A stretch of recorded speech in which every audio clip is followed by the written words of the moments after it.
It's a quest. It's a quest for fun. Well, The Rock says, why don't we just cut right to the chase? Okay, now he wants to get together. Well, he wants to talk. I want you to do me a favor. I want you to tell all your friends about me. It's showtime, folks! What are you?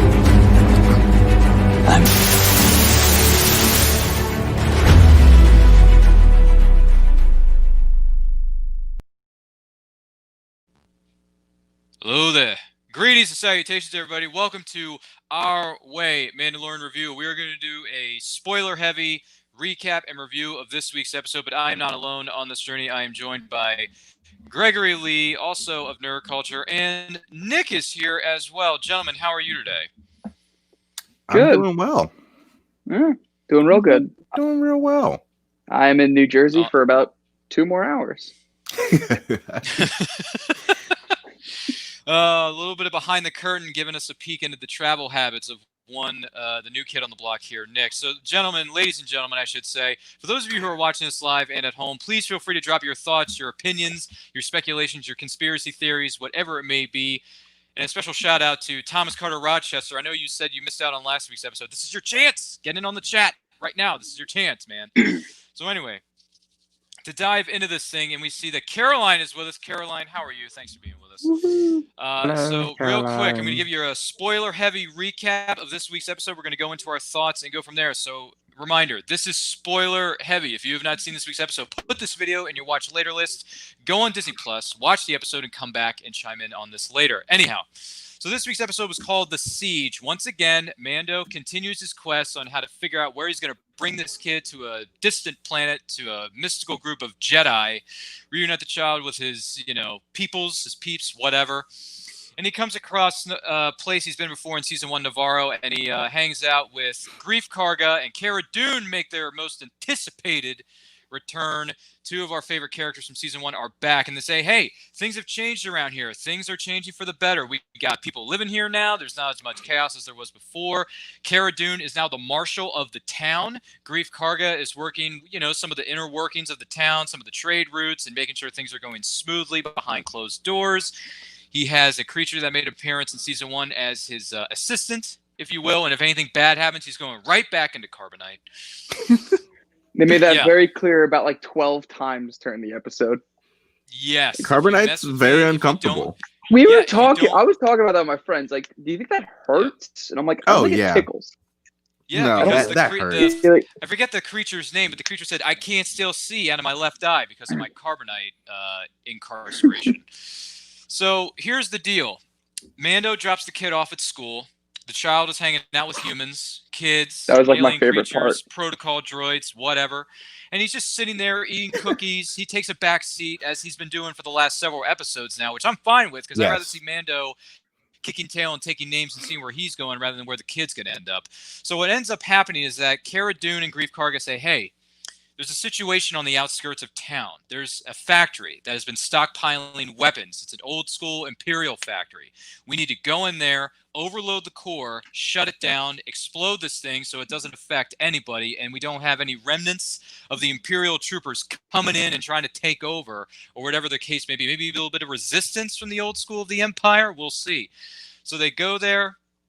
They set off the reactor. They try to explode it. Eventually, it does, but they run into a bit of a situation where there's nothing but stormtroopers every single corner you look. They are being shot at. They're being trying to be destroyed. Whatever. There's great escape sequences. There's great sequences of them just shooting blasters and beating the heck out of stormtroopers. I absolutely love it. It's fantastic. And then they get chased by not 1 but 4 TIE fighters who are trying to take out Cara Dune, Greef Karga, and the fish character. I can't remember his name for the life of me. We'll call him They escape on an old Marauder type ship, whatever it was, like a transport ship. That was awesome. The action sequences, once again, are fantastic. I think the visuals are really good. And at the end of the day, they escape the jaws of death at the hands of TIE fighters. They save the town. They explode. But there's a bit of a secret that was revealed in the course of this siege on the factory. They find out that Moff Gideon, who made an appearance in Season 1, is trying to replicate or put together a clone or maybe a force-strong, force-sensitive army of deadly troopers, because at the end of this episode, we see Moff Gideon in this room filled with soldiers in black stormtrooper-like gear, and they want to transform them into super soldiers. And we're thinking, oh, so they're trying to make these soldiers force sensitive. They want to enhance their abilities, maybe try to resurrect the Empire in some way, shape, or form. And Moff Gideon says, well, don't worry, because we're going to find this child. We're going to get a sample of him. We're going to install it into these soldiers, and we're going to make things happen. Is he or isn't he? We're not sure. At the end of the day, I thought this episode was pretty darn good. It was great to see Cara Dune and Grief Karga come back again. Some good one-liners, some good exchanges. And also, we see a bit more with Cara Dune. Maybe there's a hint of a potential bright future for her as an X-Wing pilot who we may or may not have seen in other episodes, offers her a gig and says, hey, we're rebuilding the Republic. We're rebuilding Justice for All. You could be a big help to us. And he offers her a rebel-looking badge. I thought that was pretty fascinating. I'm very much looking forward to seeing, is she going to think about it a little bit more? Is she going to take the New Republic up on their offer? Is she going to throw it back in their face and just go on her own? What exactly is going to happen with Cara Dune? But it is great to see it. It's fascinating to see a little bit more layers added to certain characters. Other than that, it was a good action-packed episode. Maybe not quite as good as last week's, but still a good episode. And we got a little bit of Easter eggs, a little bit of salt and pepper of what we could potentially lead into in the next few episodes. So other than that, I enjoyed it. Greg, what are your thoughts on this week's episode known as The Siege? So I have an analogy for this episode and basically the season so far. Mm-hmm. Imagine picking up one of the best story-driven video games ever made, and all you do is play the side quests. You don't actually do the story. All you play is the side quests. This is what season 2 of The Mandalorian is. You're literally going through playing all the side quests, meeting all of the side characters, but you never actually get into the actual story. Like you only start going back to the story once you run out of side quests to do. And I feel like that's what they're doing right now. Like all they're doing is giving you side quests, and sure, you learn little things here and there about the main story, but really all it is side quests. I mean, it was an okay episode to me. It's funny that you say that, because right when you said that, I'm thinking of side quest, and every side quest usually starts with, I'll give you so-and-so if you can help me with this. And literally that's how every episode started. It's I'll tell you where the Mandalorians are if you deliver this creature to the home planet. Oh no, Nick. I'll tell you to find the Jedi if you help us take this Imperial cruiser. I will help you take you to Ahsoka Tano if you help us blow up the Imperial base. It goes back and forth. Yeah. I remember a lot of side quests. It's side quests, and then he gets a small, it's oh yeah, wait, we still have to deliver the child. Yeah. But to me it's this. I was really pissed in the beginning. My friend was sitting next to me yo, this episode's gonna be awesome. I was getting pissed because right when Cara Dune said, you have to help us with this, I was like, you're kidding me. I was like, all I want to see is Moff Gideon, who's my favorite villain. He's in Breaking Bad, The Boys. He's in in everything. He's my favorite villain. Probably anytime you need a bad guy who doesn't look intimidating, but you still fear just by looking at him, you call this man. Yes. He's great. Hit up the phone and you call him.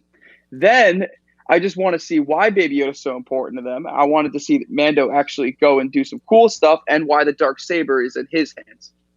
Those are the main things I want to see, because those were all teased in last season. We barely get to see that. But right when I saw the tubes of the clones and the scientists from last season, because I don't know if you remember, that was the scientist who let Mando take the child. He let him take him, basically.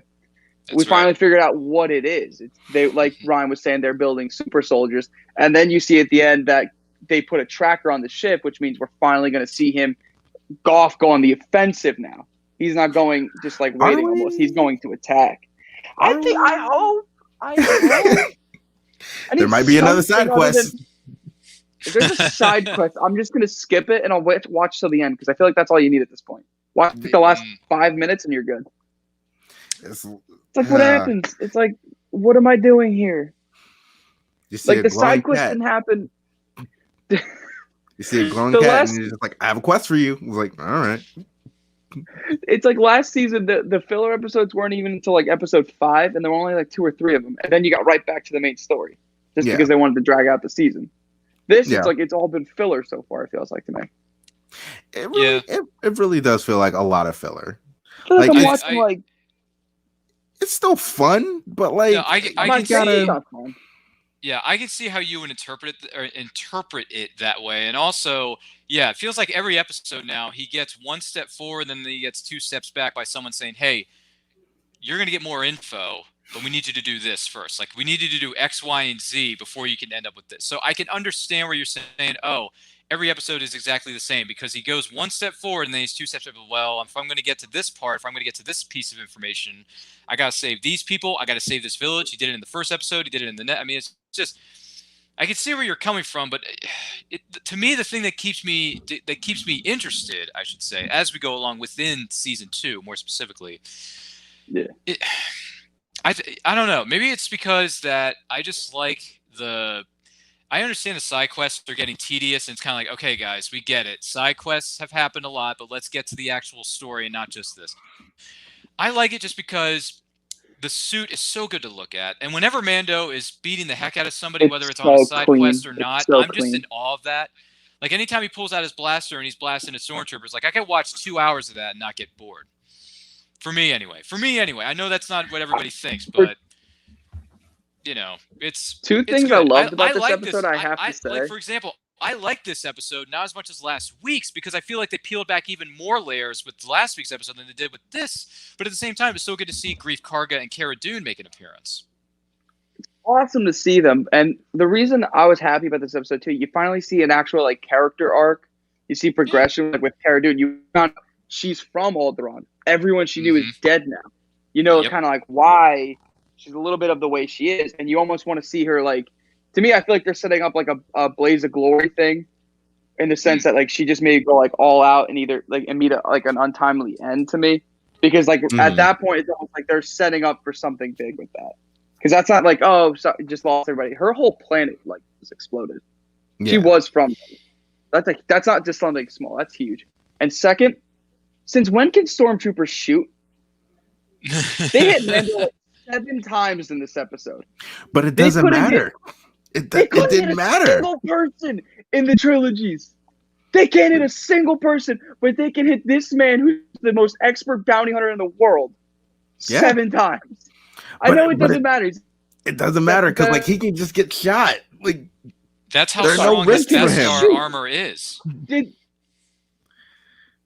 Did they find higher competent soldiers? Did I I think miss so. something? Where were these dudes in the height of the Empire? All they needed was a shot to the shoulder on like one of these guys. yeah, but That I is- mean, That What is true. happened? Well, the I know it here's the- doesn't matter. I know No, it you're doesn't right, you're matter. right. It just And- makes me feel better. I know it doesn't this- matter, Greg. No, I he mean, can just take yeah, shots. that was Greg who was saying that. But listen, to answer your question as to why stormtroopers can actually shoot something that actually moves and not just say, "Oh, well, stormtroopers are bantha fodder; they wouldn't hit the broadside of a barn." Here's the situation with that. In the original, not the original, excuse me, in the what is it called? The prequel trilogy, that was the clone troopers were skilled fighters, and then when the They were Empire took based off over, Jango Fett. yeah, they got rid of the clone troopers because they didn't want there to be an uprising, because potentially the clone troopers could like overtake the Empire and like, you know, be their own thing, because they are a clone army and there are millions and millions of troops out there. So I get that. They did away with the clone army and then they just brought in regular standard, you know, just regular human beings for them to be the stormtroopers in the original trilogy. And because they can't hit anything is because they're not as skilled and highly trained as the clone troopers were in the prequel era. So that's why stormtroopers in the original trilogy couldn't hit the broadside of a barn. But I am curious, what kind of troopers are working on these outer banks or outer rim bases where they can suddenly hit everything and hit, you know, they hit Mando, they can hit other characters, they've killed other characters within this show. I'm a little bit curious myself. And if anyone has an answer to that as to why stormtroopers can suddenly hit almost anything at this point, let us know in the chat, because I'm curious, because that's the only explanation I know of that, well, that's why they did away with clone troopers, because they didn't want them to take over the Empire. So the Empire just recruited regular human beings to be stormtroopers who couldn't hit the broadside of a barn. They have gotten more skilled. They've gotten more dangerous too. I also realized that like they're I guess the only way I can describe it is doubling down on midichlorians.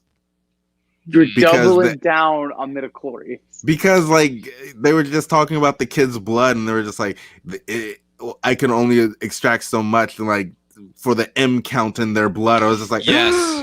Giant Easter egg right there. Are we not allowed to say midichlorians anymore? Will we cause an uprising in the fan base? Yeah, they did. They kind of did away with that. But then again, when they said his M count, it could mean midichlorians, or it could mean something else. We don't know. It's midichlorians. What else would it be? Like with Yoda, that they have the highest midichlorian count. That's why he's so important to them. He has like a huge count of it. It's just in like his like smaller age, basically. Yeah. Yeah, if anyone thinks it's still going to be when the M is revealed to be midichlorians, or if someone thinks it's something else, let us know in the chat. We'd love to hear about it. And thanks for chiming in for those of you who are watching us live. So, yeah, that's I can see where you're coming from with that. So, what do we want to see happen in next week's episode? Nick, you go first. What do you want to see in next week's episode? To me, I want to see Ahsoka Tano. I'm not gonna lie, because I watched Clone Wars when I was a kid, and she went from like the person who I wasn't really that like whatever with, like she was just like an annoying side character to me, and then she turned into probably one of the best. No, she turned into one of the best characters. Okay, she turned into the unwanted like apprentice, where she tried too hard, and now it's like she's probably the best thing that came from Clone Wars easily. Like she's been like one of the best. She's like one of the best characters in Clone Wars. They did right by her, and if I can see her live action in this, that would be cool. But I don't know. I want to see that, honestly, because we saw Bo-Katan last week, and it's like, wait, they're actually coming. Like these live action rumors, there weren't just rumors. They're actually like coming, because we've already seen Boba Fett and her now. And the other rumor was Ahsoka Tano, which means all three are coming, and they already confirmed it. Personally, that's me. Because with the robot that Goff had at the end, maybe she'll destroy them. Maybe. Yeah. We will have to wait and see. But Greg, what are your hopes and speculations for what could happen in the next episode, and what do you want to see happen in the future? I just want a main story quest. Like I just want something from the main story to get done, which is again getting to Ahsoka Tano. So hopefully they deliver on that, and hopefully it's not just like a fan service thing. Like hopefully it's not like the last 5 minutes. It's like, hey, I'm Ahsoka. You got to go over here now. See ya. And like that's it. Like I truly hope that they like you want her to join the actual main story. Yes, like I actually want her to join the main story, because I feel like they're just killing time right now. I would love to see her in the main story, but would you think that would make Team Mandalorian a little overpowered? Because she's considered one of the best now. Like in this part of her life, she's probably one of the better Jedi. Would that kind of make them like they really won't find any real like obstacles? I mean, they barely find obstacles now. Like I think the biggest obstacle for him this season was like the creepy spiders. Like, and the reason, like the creepy spiders. Like that was like the biggest challenge that he's had. Like even the like Drake Dragon, I think it was called Crate Dragon. Like even the Crate Dragon was kind of just like, let's just blow it up. Inside that thing, he went inside though. Yeah, but it was nothing to him. Like it was just like the thing vomited acid, and then like he was just like, I'm gonna go inside of that. It's just like, okay, like why? Right. But I mean, hopefully that they start moving the story forward, because I don't know how much longer they can keep people interested without moving the story forward at this point. Yeah. Well, considering Disney Plus's best show is that, they're going to have to, because if they lose interest, they could lose viewers. I mean, if they lose interest, like they lose everything. Like Disney Plus will like, I honestly think Disney Plus will fold if like The Mandalorian starts failing. We haven't gotten one of the original shows that were promised I don't know if it's because of COVID or just delays, but right now all they have is the Mandalorian. Yeah. Yeah. So, So they the need that- Mandalorian is carrying right now. Yeah. It's back. It's hurting. Yeah. Yeah, on that note, it is a combination of the two, with the pandemic still being a big problem and delays with other projects that have been going down at the studio and other projects that have been going on. But I will say this though, I wouldn't mind Ahsoka Tano if she makes more than just one appearance for one episode. If she becomes part of the team or whatever, I'm okay with that. If she wants to be part of the overall story, that's fine. If she wants to keep coming back, it's fine too, because you're going to give a big portion of the Star Wars fans what they want. They have been big fans of Ahsoka Tano since the very beginning. You know, she goes from being a character known as Snips to being one of the most iconic and most important figures in the Star Wars universe. So if she comes in for one episode, I'm cool with it. If she wants to stick around for a couple of days, maybe a week, maybe a few months, you know, that's fine with me too. Thomas, you may be late, but we're kind of wrapping up here. But if you have any thoughts or opinions about this week's episode, Thomas, drop them in the comment section. I see you there in the chat. But anyway, as we move forward here, any other thoughts before we kind of wrap things up here? Nick, did you have any else you hope to see in next week's episode and beyond? No, I think I'm good. I got all my points. I don't think we're ever going to see Boba Fett at this point. So I honestly think that was just like a hey, there's the actor that actually owned that. Yeah, it's like, so you showed him for 5 seconds and you're just not going to go back. Yeah, I mean, like that's the thing. Like, I do think that this show is made by fans for fans. Well, yeah, because which it's is Jon like Favreau and Dave Filoni. Yeah, Dave Filoni built Clone good Wars, thing. and Favreau is a great director and everything. Yeah. He's dealt with stuff like this. Yeah, like there's nothing wrong with that. I just think that like sometimes you also have to take risks. Like you really gotta take a risk. Like if you're gonna show Boba Fett, like don't just show him. Like don't just show him to get like the cheers from the fans. Like actually like put him in the story and like craft something with him. Like I agree. Don't just like hand it off. Yeah, I agree. They've been playing it safe right now. Yeah, and they need to take those risks. One bad episode will not ruin a show. No, it's what you do from there. Yeah, exactly. Yeah. All right, fair enough. Looking forward to seeing where the story goes within the Mandalorian season 2. We're gonna go to the chat here because some people have been chiming in with their 2 cents on the matter. Miguel says, "I agree. It was a quality episode this week. Baby Yoda will forever have my heart." Okay, Miguel, that's cool. In the spaceship was my favorite part. He's like cheering that these guys are exploding in the air.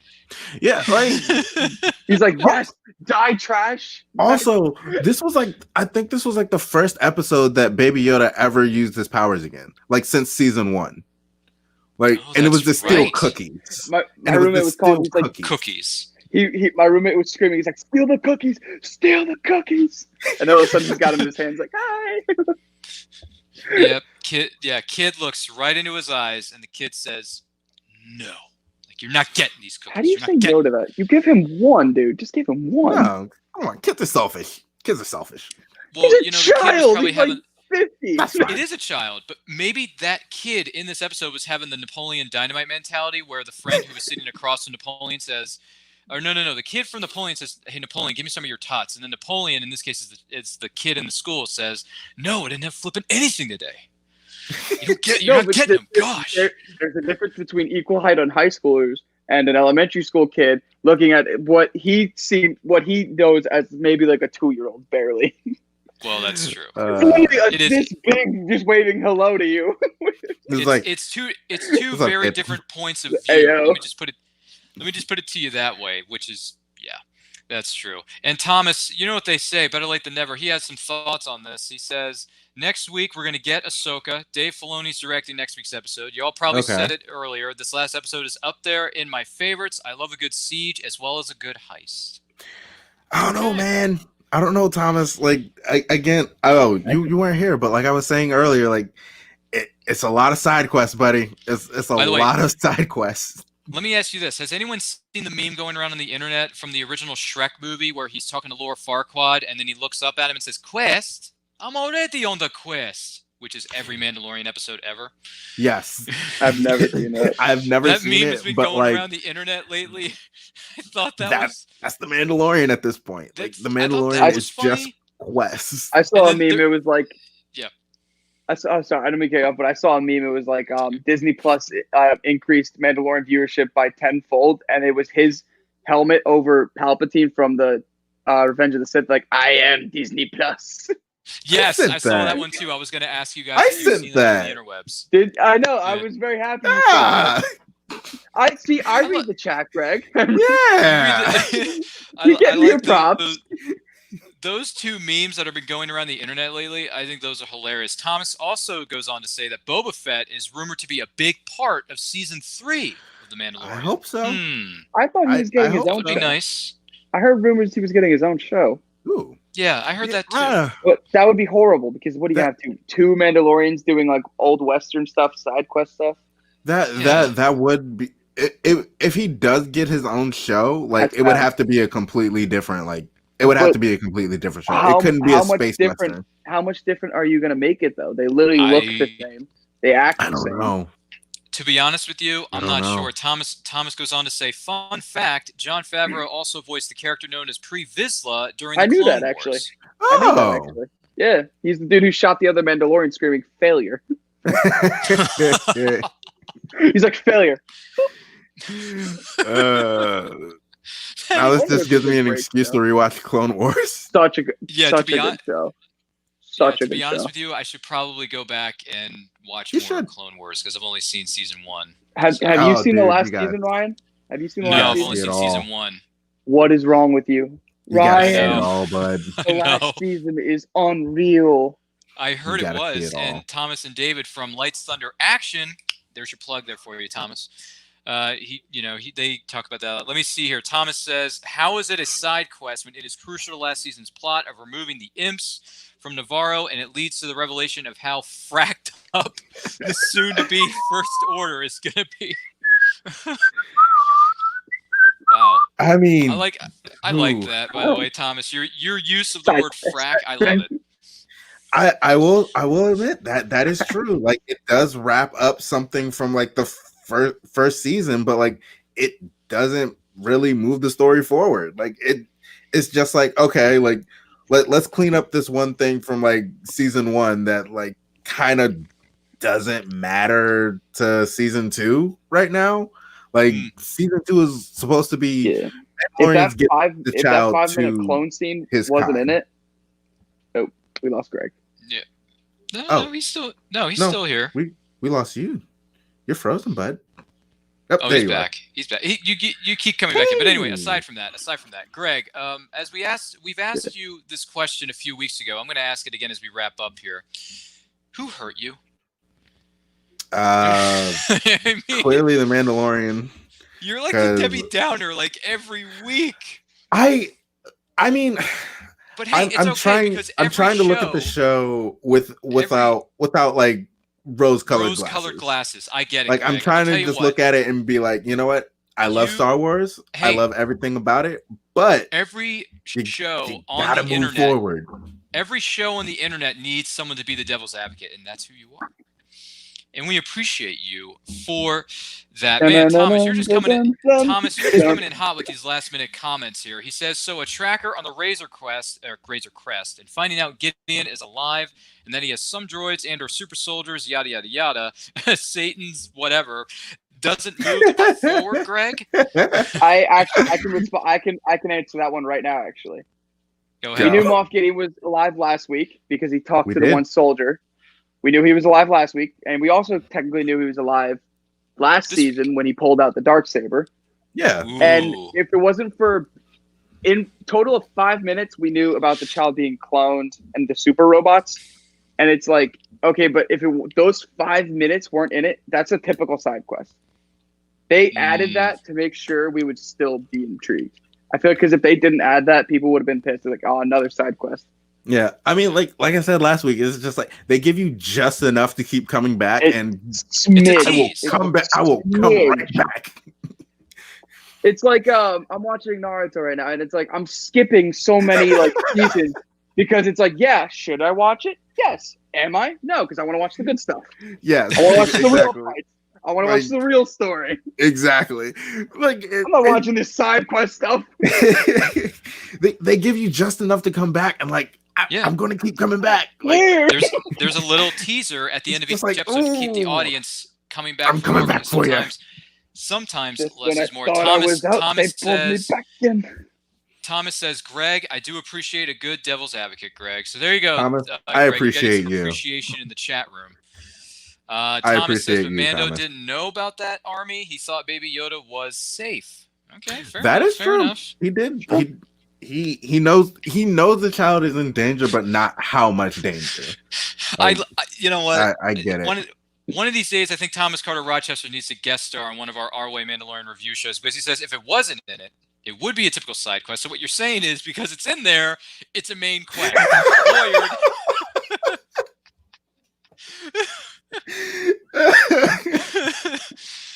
Oh man, I love it. Wow. I absolutely love it. Man, we all need more laughs from the crew in the chat. Everybody who's in the chat, we love you to pieces. But listen, we're gonna wrap things up here. We want to take this opportunity to say thank you for everyone for watching us live, or if you're watching this on the replay on our YouTube channel, we do appreciate it. Make sure you're following us on all forms of social media, on Facebook, Twitter, and Instagram at It's Neuroculture. New videos are dropping each and every week on our YouTube channel, so don't forget to like, comment, subscribe. Do all that stuff, and we hope you will join us on the next episode of Our Way Mandalorian Review, where we do spoiler-heavy recaps, reviews of that week's episode. Don't miss a new episode's drop every Saturday live on Facebook at 12 p.m. EST. Do not miss it. In the meantime, to everyone out there, stay healthy, stay strong, stay safe, and this is the way. This is the way. This is